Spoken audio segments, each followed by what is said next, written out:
si Monsieur le Président a eu le courage de le choisir, et vous savez bien que c'est un homme vraiment très posé. Donc il a eu le temps d'analyser, il a vu que cet homme-là a des aptitudes pour assurer la relève.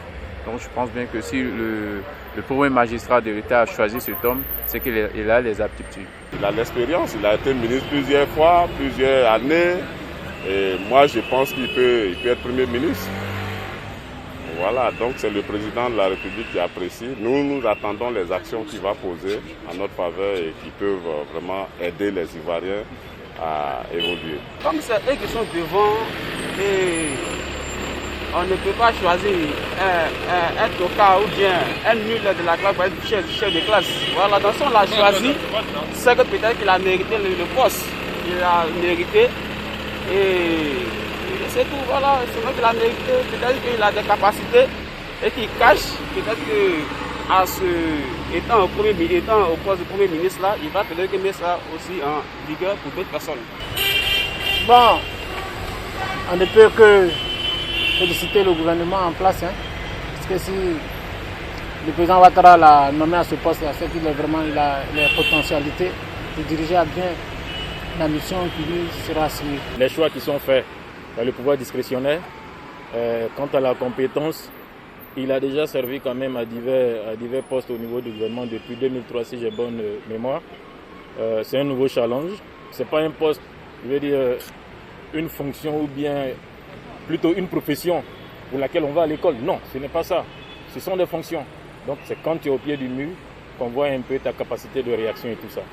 Mais pour ce qu'il a fait déjà en tant qu'intérimaire, en tant que ministre de la Défense pendant un bon moment aussi, je crois qu'il y a quelques atouts.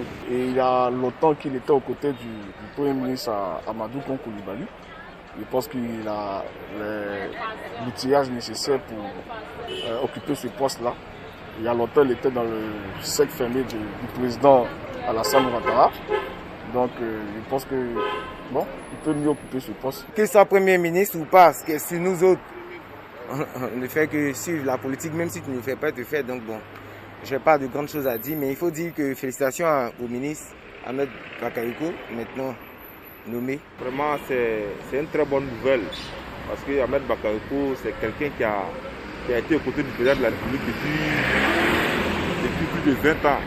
Donc vraiment, je sais que c'est quelqu'un qui sera à la hauteur, qui sera à la tâche, parce qu'avec le président Alassane Ouattara, bon, si tu es à côté de lui, il sait que vraiment tu peux apprendre beaucoup de choses.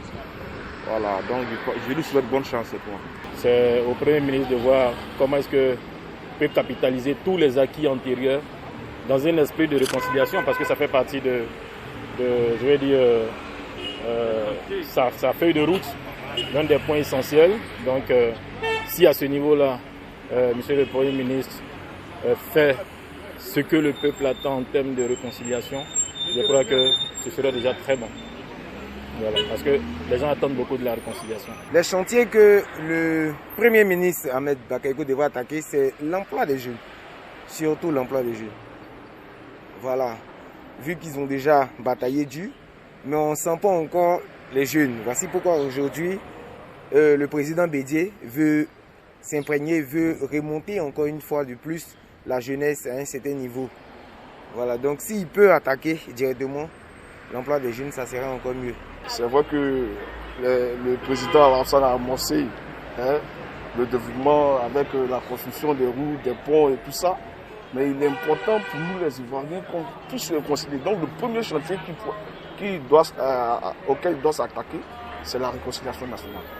Parce que si les Ivoiriens sont réconciliés, je pense qu'on peut mieux travailler pour la nation.